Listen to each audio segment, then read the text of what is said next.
The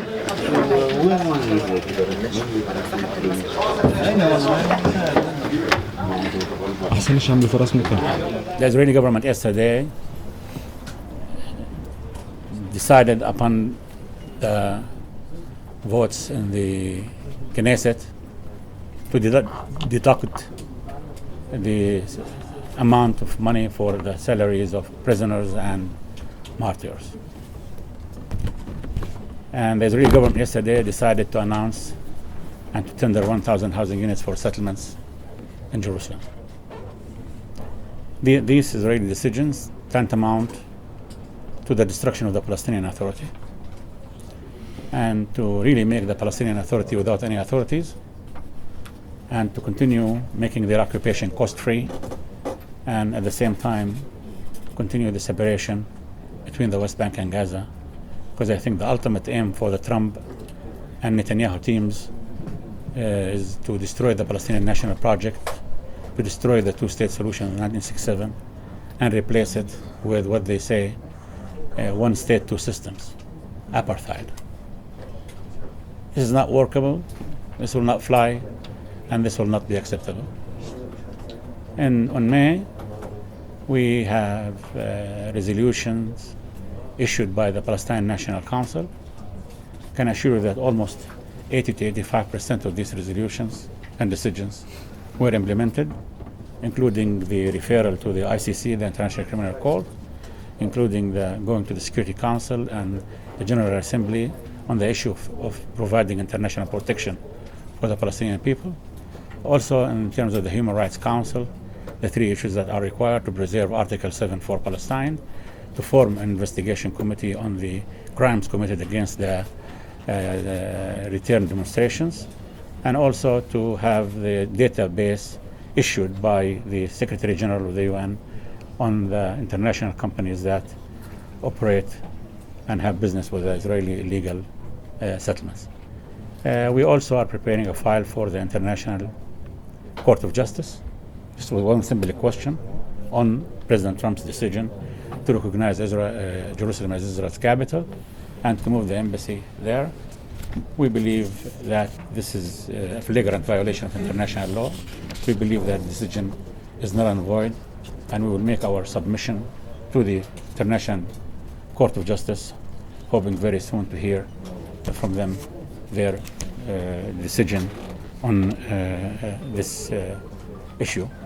We also now the main point after the Israeli decisions, the Palestinian leadership is studying the decisions of the Palestine National Council that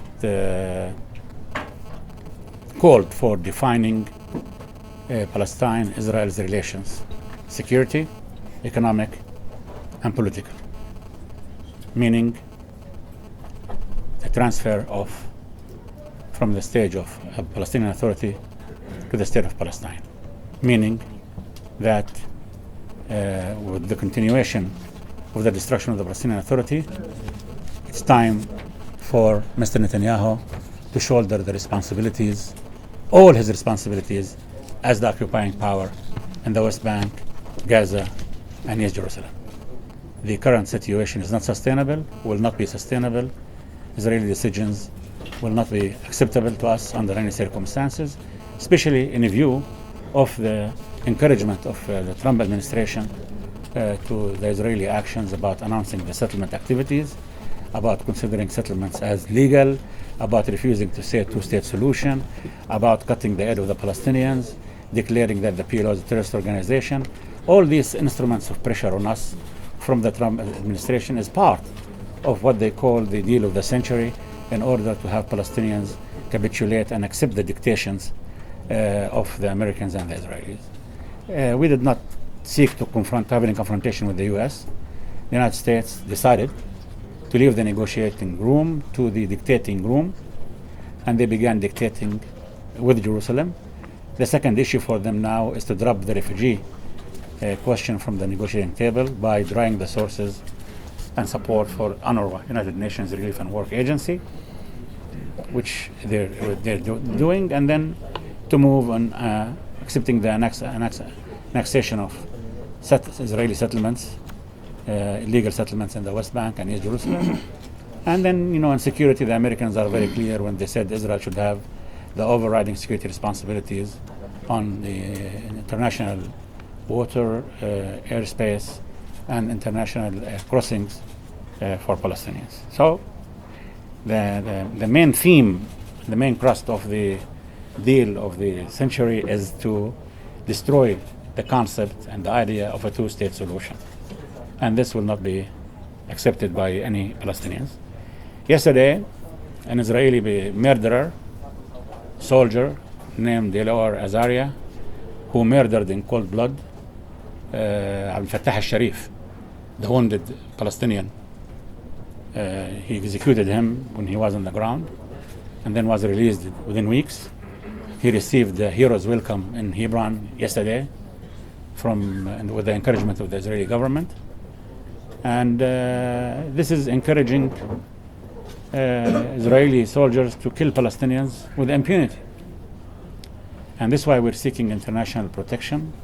We have resolution ES10L25, and we hope that the Secretary General of the UN will introduce his mechanisms as to how to provide the Palestinian people in the West Bank, Gaza, and East Jerusalem with international protection. I should remind you here that there are 4 resolutions from the Security Council on the matter of international protection of the Palestinians.